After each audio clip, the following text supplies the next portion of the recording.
Regresamos aquí a Cambios. ¿Y cómo ves tú la respuesta del gobierno federal en cuanto a el combate frontal al crimen organizado? Si bien es cierto, la presidenta en su conferencia matutina fue muy clara al decir que no iba a haber una guerra como la que emprendió propiamente el expresidente Calderón, pues ya hay una respuesta frontal que no se había visto al menos en los últimos 6 años en contra de los grupos delictivos.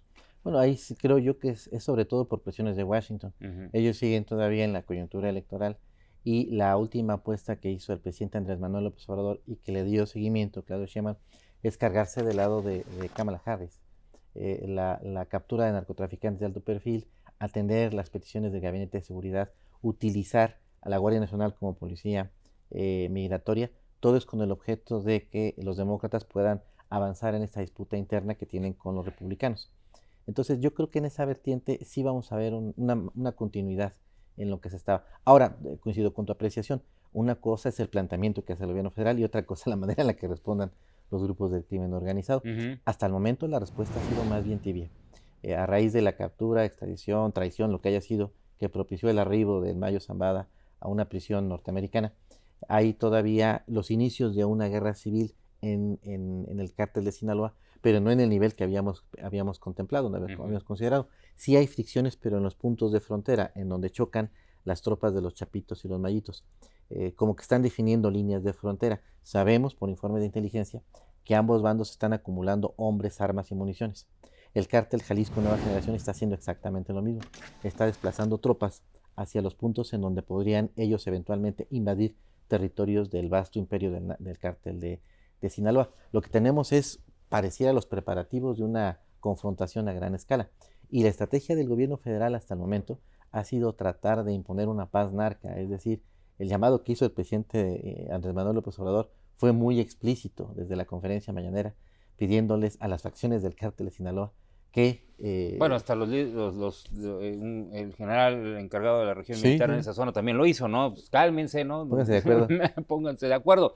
Y ahí entra una declaración interesante que hizo Manuel Espino recientemente, expanista, hoy integrante de la bancada de Morena, respecto a la necesidad de abrirles la puerta a los narcotraficantes o a los grupos delictivos al diálogo, que no significa el perdón de los delitos, pero sí una manera de buscar pacificar al país. ¿Ves viable esta propuesta de Manuel Se ha Espino? aplicado en varios países, quizá el ejemplo más acabado que tengamos de esto ¿Un tipo de amnistía? fue como en Colombia, en donde distintos grupos del narcotráfico, el Cártel de Cali, Cártel Valle del Norte, en su momento llegaron a acuerdos, negociaciones con el gobierno colombiano para que pudieran desmantelar sus redes de tráfico hacia los Estados Unidos a cambio de reducciones de sentencia, una especie de negociación.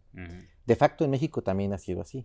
Era frecuente en el viejo sistema autoritario priista que se combatía a algunos grupos y se daba fuerza, impulsaba a otros grupos criminales para que hubiera una especie de paz en distintas regiones y el dominio de grupos en zonas para que no hubiera una alta incidencia delictiva. Mucho se comentó en su momento que en la privatización de los bancos se le permitió a grupos del crimen organizado que participaran, por ejemplo, en Banca Cremi. Es decir, sí ha habido acuerdos bajo la mesa con los grupos del narcotráfico, pero siempre bajo la mesa, no abiertos y de manera explícita.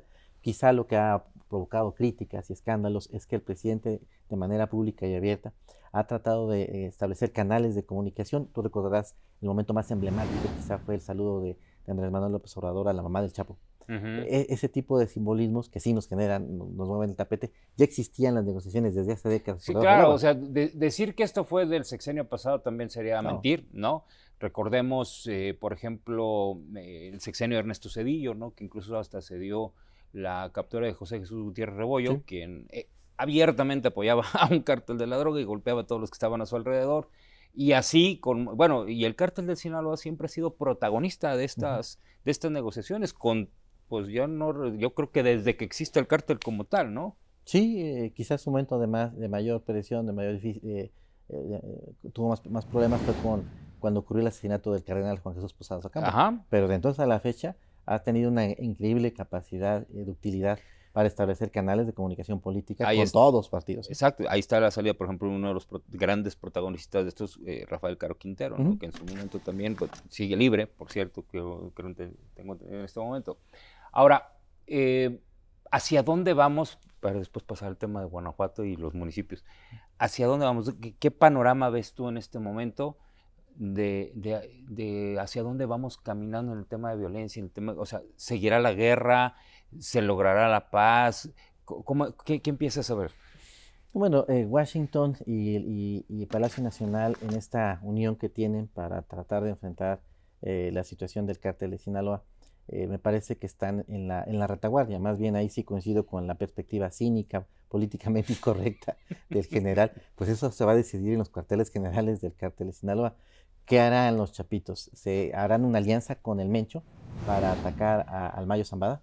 Pero atacar al Mayo Zambada no es sencillo porque de las tropas que tiene el narco en México, el Mayo Zambada tiene a las tropas mejor entrenadas, mejor equipadas y más capaces. Entonces, quizá el poder combinado de Jalisco y los Chapitos pudiera hacerle frente al Mayo Zambada. El Mayo Zambada, por una situación ya también de edad, ya no quiso expandirse más, estaba contento con lo que tenía de su vasto narcoimperio y preparó su sucesión. Sus herederos, a diferencia de lo que le ocurrió al Chapo Guzmán cuando es extraditado, no preparó ni a sus hijos ni tampoco ordenó la sucesión para que ellos fueran los legítimos herederos de su imperio.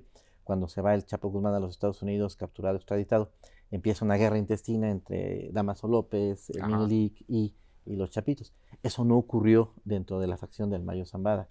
Él sí preparó un relevo generacional.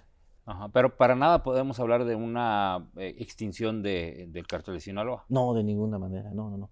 Ellos siguen siendo solos, bueno, las facciones Con separadas. todos esos pleitos internos, o sea, seguirá como uno de los grupos.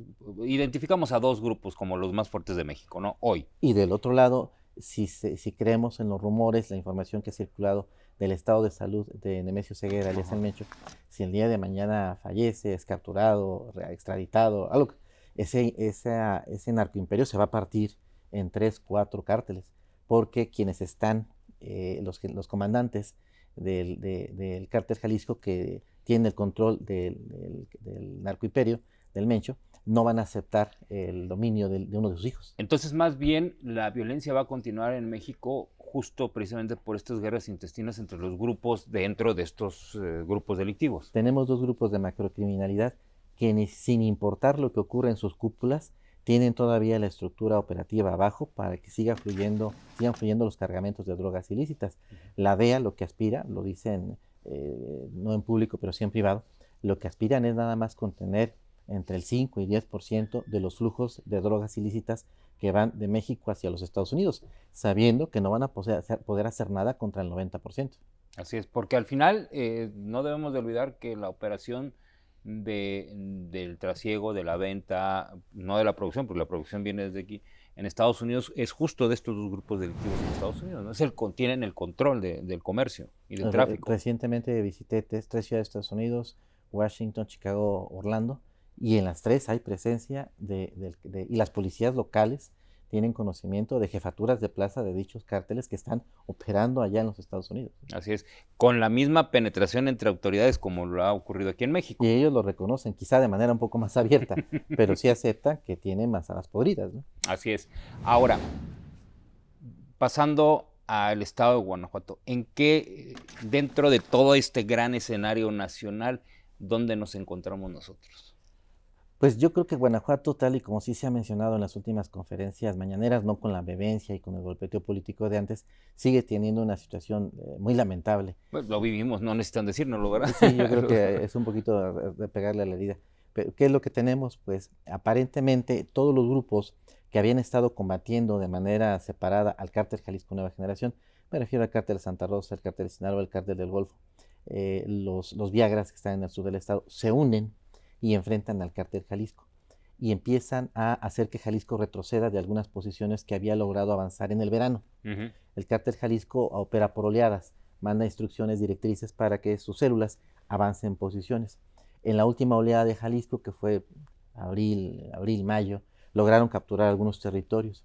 Algo sucede en el bando contrario, se unen y lanzan una contraofensiva. Esa contraofensiva coincide con el arranque de sexenio de Livia Denis. Y es por eso que cuando empieza su gobierno vemos una masacre en Yuriria, una en Irapuato o 2 en Salamanca, y seguramente habrá más. Sí. Lo que hacen los enemigos del cártel Jalisco es acuerparse, unirse, establecer, intuyo, una dirigencia colegiada y lanzan una ofensiva de otoño. Aprovechando este cambio de mandos, ¿no? Este inter donde apenas llegan pues los titulares de seguridad a enterarse de cómo está la situación, ¿no? Muchos de ellos, porque pues, y una actitud de brazos caídos que adoptaron tanto la Secretaría de Seguridad Pública como la Fiscalía a raíz del anuncio del despido anticipado tanto de Álvarez Zamarripa. Esta declaración la hace la entonces candidata actual gobernadora por motivos político-electorales. Creo que todo el mundo estuvo de acuerdo que hiciera ese anuncio. Pero al hacerlo, lo que provocó fue una actitud muy relajada de los titulares de ambas dependencias. Es comprensible, vamos a suponer que el día de mañana nos dijeran que vamos a estar nada más un mes en el trabajo. Pues ya no nos interesa gran cosa lo que ocurra en el trabajo. Más bien nuestra mente está pensando, estamos viendo ¿qué vamos a hacer? Así es. Entonces lo que pasó fue una declaración que tuvo un impacto político electoral positivo para el PAN, pero relajó la situación de control y de seguridad que tenían ambas dependencias. Los grupos delictivos que tienen olfato para estas cosas de inmediato detectaron que había un relajamiento. La Guardia Nacional, que reemplazó a las policías locales de Tarimoro, de Celaya y de Salamanca, que no tienen el conocimiento del terreno, comandantes que vienen de fuera, que tampoco están habituados al combate a células criminales, pues han tenido un desempeño pésimo. Es que al final no debemos olvidar que aunque se le dio otro nombre y aunque se les dio otro uniforme, los elementos de la Guardia Nacional son militares, son elementos del Ejército Mexicano con conocimientos y actuar de militares, no de policías. No es lo mismo seguridad pública que seguridad nacional. Para la comprensión de nuestro auditorio, no es lo mismo un cardiólogo que un neurólogo. Son médicos los dos, pero con especialidades diferentes. Y eso explica un poco lo que vino a pasar en Celaya, ¿no? Que pues obviamente ese desconocimiento del área, esa actitud militar de pues, no voy a atender un tema de violencia familiar, ¿verdad? Yo, pues, se me pone un tipo enfrente y yo le respondo con fuego. Eso llevó a que tuviéramos estos niveles tan elevados de violencia en Celaya en los últimos par de meses, ¿no? Así fue. Y quienes habían criticado de manera intensa el desempeño de la policía de Celaya, al ver lo que el desempeño de la Guardia Nacional, creo que se revaloró lo que ocurrió en Celaya porque el desempeño no había sido malo.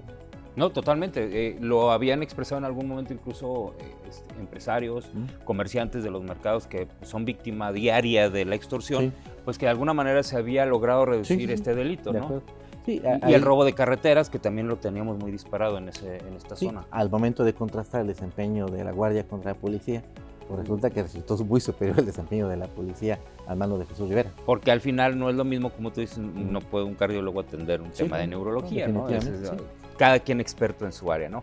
Me permite, vamos a una pausa porque me interesa mucho hacer este análisis sobre el tema de los municipios, porque, bueno, pues vienen cambios. Algunos secretarios de seguridad ni siquiera han sido nombrados porque pues, obviamente están con temas de controles de confianza y demás. Vamos a regresar con esto después de la pausa.